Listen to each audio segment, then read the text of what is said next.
जय गजानन माऊली. शेगावच्या श्री संत गजानन महाराजांची पालखी जी आहे ती पंढरपूरकडे प्रस्थान केलेली आहे. आपण बघू शकतो माझ्या पाठीमागे गजानन महाराजांची शेगावच्या गजानन महाराजांची जी पालखी जी आहे 57 वर्ष आहे पालखीचं. आणि दरवर्षी पालखी पंढरपूरला आषाढी वारीमध्ये सहभागी होण्यासाठी जात असते. या वर्षी सुद्धा पालखीचं 57 वर्ष आहे. आणि आपण जर पाहिलं तर पालखी आता पंढरपूरकडे प्रस्थान केलेली आहे. पालखी सोबत जवळपास 700 पताकाधारी आहेत, 700 वारकरी आहेत. अश्व असेल, गज असेल, संपूर्ण पालखीचा लवाजमा जो आहे तो पंढरपूरला या ठिकाणी निघालेला आहे.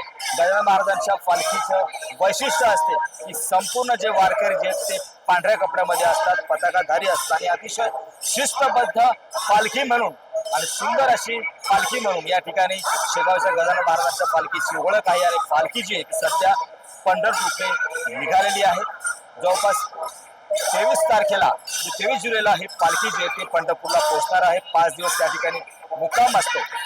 आणि आषाढी वारीमध्ये हा पालखी सोहळा त्या ठिकाणी सहभागी होतो. आज सकाळपासनं जिल्हाभरातून, राज्यभरातून, कानाकोपऱ्यातून जे भाविक आहेत गजानन महाराजांना तो वर्ग मानतो, तो संपूर्ण वर्ग जो भाविक वर्ग या ठिकाणी दाखल झालेला आहे. आपल्या गजानन महाराजांना पालखीसोबत चालण्यासाठी, निरोप देण्यासाठी या ठिकाणी संपूर्ण वारकरी असतील, भाविक असतील या ठिकाणी सहभागी झाले. हा जो पालखी सोहळा जो आहे तो संपूर्ण शहराला प्रदक्षिणा घालत निघालेला आहे. आपण जर पाहिलं तर संपूर्ण वारकरी जे अतिशय शिस्तबद्ध हा जो पालखी सोहळा या ठिकाणी सुरू आहे. 57 वर्ष आहे. जवळपास 700-750 किलोमीटरचा पायी प्रवास करत आणि 33 जे मुक्काम आहेत ते मुक्काम सुद्धा पालखी करत असते. आणि त्यानंतर 5 दिवसाच्या पंढरपूरला मुक्कामाच्या नंतर पालखी परत शेगावला मार्गस्थ होत असते. आणि आपण जर पाहिलं तर पालखी सध्या गणगण गणा गोतेच्या जयघोषामध्ये या ठिकाणी संपूर्ण परिसर निरादून गेलेला आहे. आणि पालखी जी आहे ती सध्या आता पंढरपूरच्या दिशेनं निघालेली आहे. कॅमेरामन जय देशमुखचा गणेश सोळंकी, TV9 मराठी, शेगाव,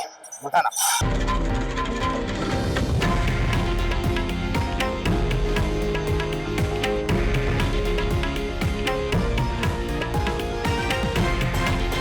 हे आहे देशातील नंबर 1 न्यूज नेटवर्क आणि आपण पाहत आहात TV9 मराठी, एकमेव.